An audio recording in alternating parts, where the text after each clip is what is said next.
Hello बच्चों। आज हम लोग पढ़ेंगे डायमेंशन का यूज।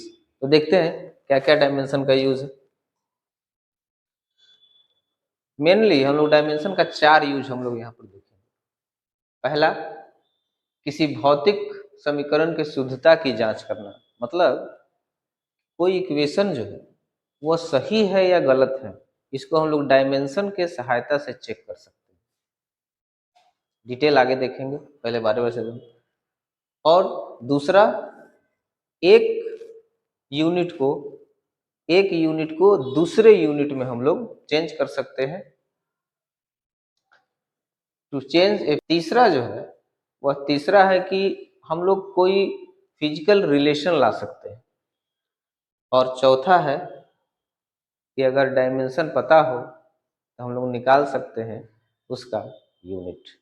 अब ये वह चेक करना है किसी फिजिकल इक्वेशन को, डायमेंशन के सहायता से हम लोग चेक करेंगे कि क्या वो इक्वेशन सही है या गलत है। तो कैसे चेक करेंगे? पहला तो देखते हैं, एक कोई इक्वेशन ले लेते हैं। इक्वेशन ले लिए, जैसे s equal to ut, s equal to ut plus half at square. ये इक्वेशन ऑफ मोशन। चेक करना है इसको डायमेंशन के सहायता से कि ये सही है या गलत। तो क्या करेंगे? पहले एलएचएस लेते हैं। एलएचएस में क्या है? एस है। ये एस, ये डिस्प्लेसमेंट है, तो एस ले लिए और एस का डायमेंशन निकालेंगे। इसमें करना ये है कि एलएचएस में जो फिजिकल क्वांटिटी है उसका डायमेंशन निकालेंगे, आरएचएस में जो है उसका डायमेंशन निकालेंगे, और एलएचएस का डायमेंशन और आरएचएस का डायमेंशन अगर बराबर आ गया तो हम समझेंगे कि यह फिजिकल इक्वेशन सही है, और अगर बराबर नहीं आया तो समझेंगे कि यह इक्वेशन गड़बड़ है। तो एलएचएस एस, डिस्प्लेसमेंट का जो यूनिट होता है, ये डायमेंशन होता है, वो क्या होता है? एल होता है। तो एलएचएस का तो यहाँ एल आ गया। अब आते हैं आरएचएस पे। आरएचएस आरएचएस में क्या है? ये पूरा जो है ये आरएचएस है, तो पूरा को लिखेंगे तो क्या हो जाएगा? ये UT plus half eighty square. अब इस पूरे का डायमेंशन निकालेंगे, तो डायमेंशन इसका क्या होगा? यू, ये वेलोसिटी है, इनिशियल वेलोसिटी, तो यू की जगह पर इसका डायमेंशन रख देंगे, क्या होता है? L t minus one. इसका टी है तो यहाँ क्या लिख देंगे? टी प्लस है, प्लस है, प्लस 1/2। ये चूंकि एक डिजिट है, इसका कोई डायमेंशन नहीं होता है, इसलिए इसको क्या करेंगे? हटा देंगे। इसके बाद ए आते हैं। ए क्या है? एल टी माइनस टू, और टाइम है तो यहाँ टी लिख दिए, टी टू लिख दिए। अब इसको सॉल्व करेंगे तो क्या लिख देंगे इसको? यहाँ टी माइनस वन है, यहाँ टी प्लस वन है, माइनस वन और प्लस वन कैंसिल हो जाएगा तो टी का पावर जीरो हो जाएगा। तो L T to the power zero, और प्लस इधर क्या हो जाएगा? यहाँ भी माइनस टू, टी पर पावर माइनस टू, और यहाँ टी का पावर प्लस टू, तो ये भी जीरो हो जाएगा। तो एल टी जीरो। अब ये इसका डायमेंशन हो गया, इसका डायमेंशन हो गया। अब इसकल टू ये T to the power zero, तो वो वन हो जाएगा, खत्म हो जाएगा वो। तो इसमें केवल एल बचेगा, इसमें भी केवल एल बचेगा, एल प्लस एल। अब लेंथ और लेंथ को अगर हम ऐड करते हैं तो वह एक लेंथ ही आएगा, इसलिए यहां पर हम एल लिख देते हैं। एल एल 12 भी लिख सकते हैं, लेकिन 12 भी क्या है? एक लेंथ है, और ये भी एक क्या है? लेंथ है। तो अब देखते हैं कि एलएचएस और आरएचएस, इन दोनों का जो डायमेंशन आया वो क्या आया? दोनों का सेम आया, इसलिए यह इक्वेशन क्या है? करेक्ट है। तो यह हम लोग चेक किए किसकी सहायता से? डायमेंशन के सहायता से। तो ये हो गया डायमेंशन का पहला यूज। इस तरह से और भी हम लोग चेक कर सकते हैं किसी इक्वेशन को। S equal to v t है, v square equal to u square plus two a s है, तो ये सब इक्वेशन को भी हम लोग इसी मेथड से चेक कर सकते हैं। तो डायमेंशन का ये पहला यूज हो गया। बहुत ही। अब आते हैं दूसरा सिस्टम।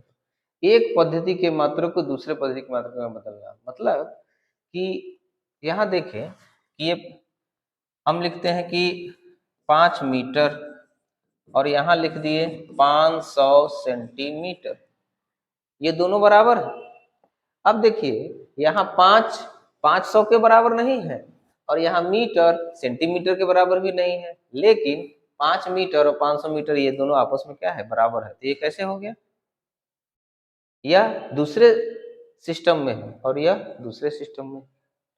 तो एक सिस्टम से दूसरे सिस्टम में हम लोग कैसे कन्वर्ट करेंगे, या हम लोग डायमेंशन के सहायता से भी हम लोग कर सकते हैं। तो इसको हम लोग जानेंगे कि कैसे इसको करेंगे। तो अब जैसे एक, तो यहाँ पर एक फॉर्मूला, एक एग्जाम्पल जो हम लिखें, फिर से एक बात बता दें, यह हो गया नंबर है, तो इसको हम लोग क्या लिखेंगे, n। ये यूनिट है, यूनिट, ये भी एक क्या है, नंबर है, तो इसको n लिख दिए। और चूंकि 2 है तो यहाँ 1 कर दिए, 1 कर दिए, यहाँ 2, और ये भी यूनिट है तो ये क्या कर दिए, ये 2 कर दिए। अब n1 u1, यह फार्मूला एक आ गया। एक यूनिट, एक सिस्टम ऑफ यूनिट में n1 u1 और दूसरे सिस्टम ऑफ यूनिट में n2 u2। अब इसको डायमेंशनली अगर हम देखेंगे तो n1 ये नंबर है तो ऐसे ही रहेगा, और u1 इसमें डायमेंशन में क्या आएगा, m l t। आपको हमको अभी पता नहीं है कि यहाँ क्या आएगा, लेकिन हम इसको मान सकते हैं m1 to the power a लिख दिए, पावर का पता नहीं था, मान लिए a, L1B T2C, और यहाँ N2 यही हो गया, और इसमें M2A L2B T2C। अब क्या करेंगे कि इस पूरे को नीचे लेकर के जाएंगे और N1 निकालना है हमको कि एक यूनिट दूसरे यूनिट में कितना है, तो वो नंबर निकालना है। तो ये नंबर निकालने के लिए n निकालते हैं, तो n के लिए हमको पाने के लिए क्या करना पड़ेगा, इसको उधर लेके जाना पड़ेगा, इधर डिवाइड मल्टीप्लाई में, उधर जाके डिवाइड में हो जाएगा। तो n1 इक्वल टू क्या होगा, n2, ये तो ऐसे ही रहेगा, और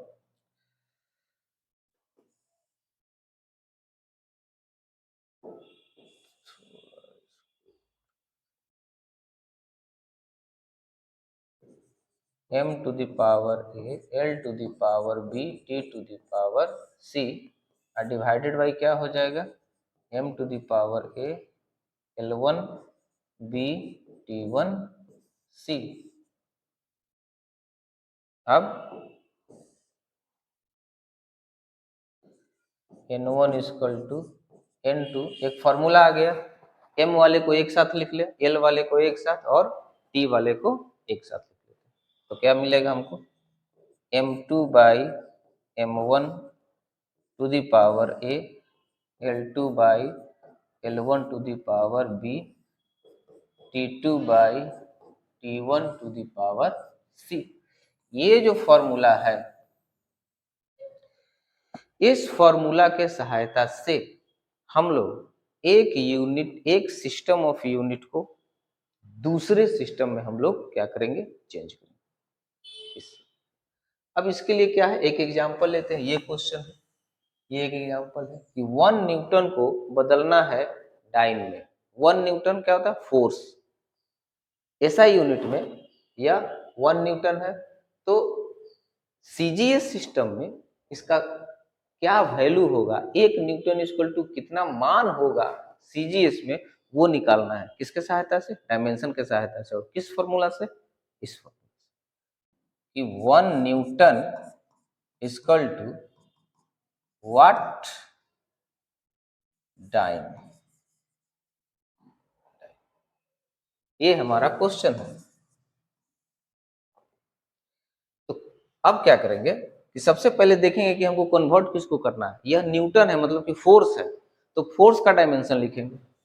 फोर्स का डायमेंशन क्या होता है, mlt माइनस 2, ये होता है फोर्स का डायमेंशन। इसमें अब आते हैं, और वैल्यू कितना है, 1 है, तो फॉर्मूला पहले लिख देंगे, n1 equal to n2 m2 by m1 to the power a, l2 by l1 to the power b, t2 by t1 to the power c। अब n1, अब क्या है n2 क्या है, क्या दिया हुआ है, जो गिवन है ये रहेगा n2। गिवन कितना है 1 न्यूटन है, तो n2 का मान हो गया 1, तो यहाँ रख लेंगे 1। अब यहाँ पर देखेंगे m का पावर कितना है, यहाँ पर 1 है, मतलब m का पावर यहाँ a है, यहाँ तो m का पावर a इक्वल टू क्या होगा 1। यहाँ l का पावर क्या है 1 है, यहाँ l का पावर b है, मतलब b इक्वल टू क्या हो गया 1। यहाँ c इक्वल टू क्या है, c क्या है t का पावर c है, यहाँ t का पावर कितना है -2, तो c इक्वल टू क्या हो जाएगा -2। अब ये ऊपर में जो है ये SI सिस्टम चल रहा है, ये ऊपर वाला ये जो दिया हुआ है ये ऊपर वाला, तो ये मास SI यूनिट में क्या होता है kg होता है, तो यहाँ क्या लिख दें 1 kg। और CGS में चेंज करना है तो मास CGS में क्या होता है ग्राम होता है, तो यहाँ क्या लिख दें 1 ग्राम टू दी पावर a कितना है 1। L2 ये क्या होता है 1 मीटर होता है, मीटर है ये, और ये क्या है लेंथ है, तो ये क्या है सेंटीमीटर है टू दी पावर 1। और टाइम ये तो सेकंड होता है, इसमें भी सेकंड होता है, आई क्या होगा माइनस, वैल्यू पुट कर दिए यहाँ, ये ऊपर में SI यूनिट और नीचे में CGS यूनिट जिसमें हमको कन्वर्ट करना है। N1 बराबर, अब इसको चेंज करेंगे, इसको हम लिख सकते हैं 1000 ग्राम, 1000 ग्राम लिख सकते हैं, और नीचे में 1 ग्राम, पावर 1 है तो 1 ऐसे ही छोड़ देते हैं, अब लिखने का जरूरत नहीं है उसमें। और इसको 100 सेंटीमीटर और 1 सेंटीमीटर 1, और एस कट गया तो इसका खेल खत्म, एस कट गया 1 हो गया, 1 टू द पावर -2 1 ही होगा, तो उसको हटा दिए। अभी क्या होगा ग्राम से ग्राम कट जाएगा, सेंटीमीटर सेंटीमीटर कट जाएगा, N1 बराबर, अब 10 का पावर कितना हो जाएगा 3 और यहाँ 2, तो 10 टू द पावर 5 हो, 10 टू द पावर 5। इसका मतलब क्या होगा ये, इसका मतलब 1 न्यूटन इक्वल टू होता है 10 टू द पावर 5 डाइन। ये अब हम लोग देखेंगे इसका तीसरा यूज इसका ये है कि अगर हमको कुछ पता चल जाए कि एक फिजिकल क्वांटिटी किस किस क्वांटिटी पर निर्भर कर रहा है, तो हम लोग इन दोनों सभी के बीच में एक रिलेशन ला सकते हैं। इस बात का मतलब क्या है, इस बात का मतलब ये है, एक एग्जाम्पल से इसको देखते हैं। जैसे मान लेते हैं कि यह एक पेंडुलम है, ये एक पेंडुलम है, इसको इस पेंडुलम को क्या किए कि इसको लेकर के ऐसे यहाँ पर लाए और इसको छोड़ दिए, तो होगा क्या ये आगे पीछे इस तरह से ऐसे ऐसे करेगा। तो इसका हम लोग टाइम पीरियड निकाल सकते हैं। टाइम पीरियड मतलब क्या होता है कि यहाँ से एक बार ये यहाँ गया और फिर आया, इन दोनों में जितना समय लगता है उसको हम लोग कहते हैं एक दोलन, 1 ऑसिलेशन, और वो पूरा करने में जितना टाइम लगता है उसको हम लोग कहते हैं टाइम पीरियड। मतलब ए से गया बी पर और बी से आया ए पर, तो एक ऑसिलेशन पूरा करने में कितना टाइम लगेगा वो टाइम पीरियड है। वही टाइम पीरियड का फॉर्मूला हम लोग डायमेंशन की सहायता से हम लोग निकाल सकते हैं। तो उस टाइम वो जो टाइम पीरियड होता है उसका फॉर्मूला था T इक्वल टू 2π√L/g। तो ये फॉर्मूला हम लोग को लाना है किसकी सहायता से, डायमेंशन के सहायता से। तो पहले ये देखेंगे कि ये जो टाइम है वो किस किस बात पर निर्भर कर रहा है, किस किस फैक्टर, किस किस फिजिकल क्वांटिटी पर निर्भर कर रहा है। तो T हम ये सोच लेते हैं कि यहाँ पर अगर इसका मास m है, इसका लेंथ जो है वह L है, और gravitation acceleration due to gravity क्या है, जी। गुरुत्वीय त्वरण कितना है, जी है, मान ली। तो यह जो टाइम है यह तीनों पर निर्भर कर रहा है, ऐसा हम अभी सोच रहे हैं। तो टी प्रोपोर्शनल एम, जो टाइम है जाने और आने का जो टाइम है यह डिपेंड कर रहा है किस पर, इसके मास पर, ऐसा सोच रहे हैं। इसके बाद टी यह डिपेंड कर रहा है किस पर, एल पर। अगर लेंथ छोटा बड़ा हुआ तो जाने आने में हो सकता है टाइम अलग अलग हो, मास अगर छोटा बड़ा हुआ तो हो सकता है टाइम सबका अलग अलग हो, और जी टी प्रोपोर्शनल जी। अब अगर हम तीनों रिलेशन को मिलाते हैं तो हमको क्या मिलेगा, T proportional M L G. ये हो सकता है कि इसके स्क्वायर पर निर्भर करता हो सकता है इसके क्यूब पर निर्भर करता हो, हमको मालूम नहीं है कि इस पर क्या पावर होगा, तभी हम मान लिए, क्या मान लिए, ए बी और सी। इस पर ए बी और सी मान लिए। अब क्या है कि इस प्रोपोर्शनल को हम हटाएंगे तो एक कांस्टेंट आएगा, इक्वल टू यहाँ के मान लिए, k m a l b g to the power c, ऐसा मान लिए। अब क्या करेंगे ना कि अब ये हमारा एक रिलेशन आ गया, अभी ए बी सी सब अननोन है। अब क्या करेंगे कि दोनों साइड में सबका डायमेंशन लिखेंगे, जो जहां जहां है उसका वहां वहां डायमेंशन लिखेंगे। तो ये टी है, टी का डायमेंशन तो केवल टी होगा, इसमें एम का पावर 0 होगा, एल भी 0 होगा, इसमें एम 0 होगा, एल 0 होगा, और टी क्या होगा, 1 होगा। इक्वल टू के कांस्टेंट है इसलिए इसका कोई डायमेंशन नहीं होगा। अब ये मास है, मास का डायमेंशन क्या होगा, एम होगा, M to the power A. L का डायमेंशन एल होगा to the power B. G का डायमेंशन, ये एक्सेलरेशन है तो एक्सेलरेशन का डायमेंशन यहाँ पर रखेंगे, l t minus two to the power c. अब इसी रिलेशन से हमको एबीसी का वैल्यू लाना है, कैसे, तो आगे बढ़ा दें। अब क्या है कि इसको पहले एक ब्रैकेट में लाएंगे, पहले m का पावर 0 l 0 t, ये equal to m to the power a l to the power b, और यहाँ पर l to the power c है, तो इन दोनों को क्या कर देंगे, ऐड कर देंगे। l का यहाँ दो l है तो दोनों को, इस पर पावर c है इस पर पावर b है तो दोनों को ऐड कर दिए, और t to the power minus, ये क्या हो गया, माइनस 2c। अब अगर ये बराबर है तो दोनों तरह का डायमेंशन क्या होगा, बराबर होना चाहिए। प्रिंसिपल ऑफ होमोजेनिटी से हम लोग क्या करेंगे, यहाँ पर a इक्वल टू क्या है, इधर LHS का डायमेंशन और RHS का डायमेंशन को हम लोग इक्वल करेंगे, क्या मिलेगा, a का पावर, यहाँ इधर a है इधर m का पावर 0 है, मतलब a बराबर 0।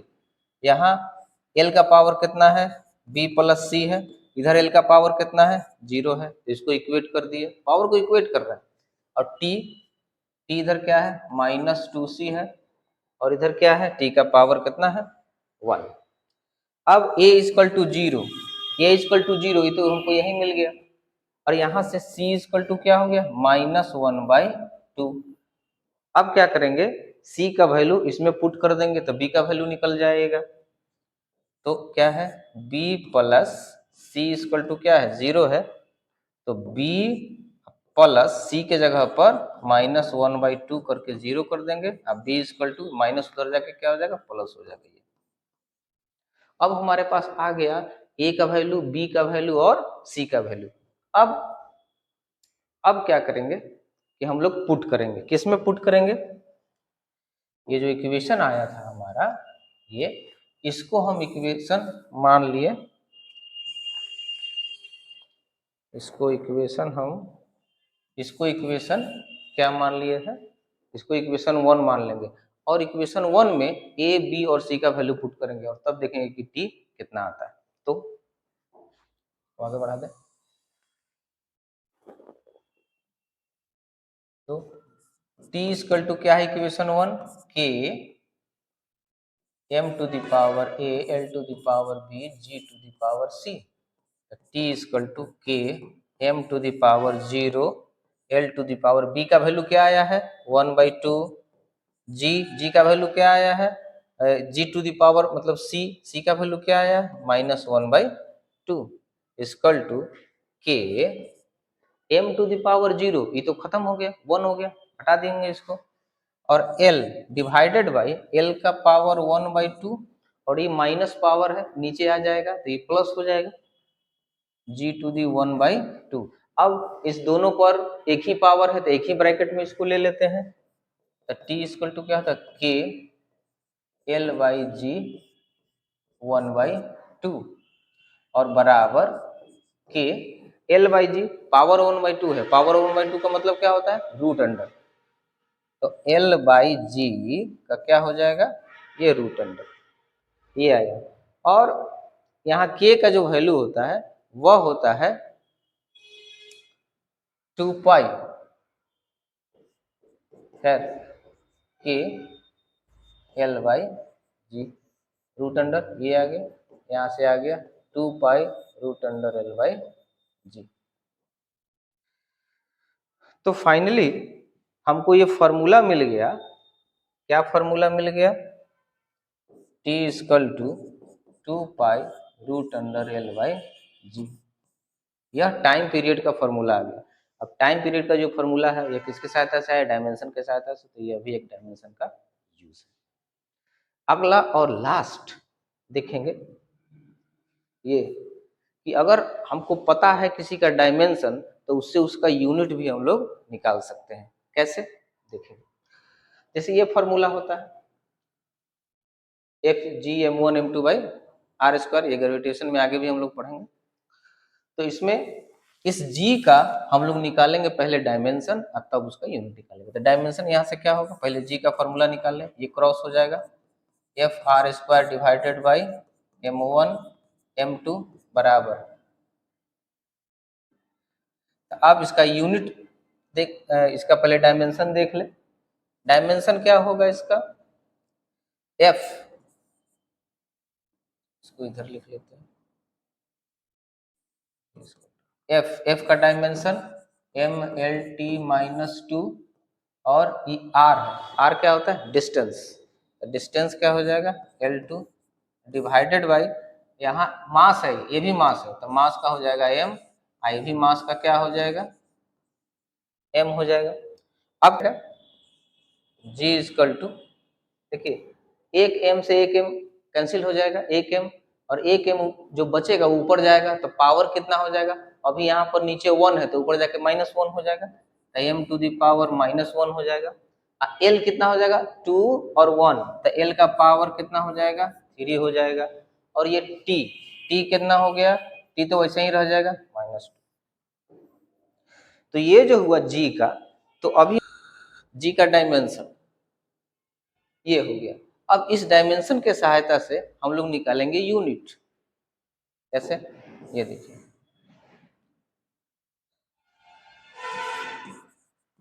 यूनिट ऑफ जी, ये यूनिवर्सल ग्रेविटेशनल कांस्टेंट है तो यूनिट m है तो m जो रहा होगा m क्या होगा मास होगा, तो मास का ये सेन यूनिट क्या था kg, तो m के जगह पर लिख देंगे kg -1, l है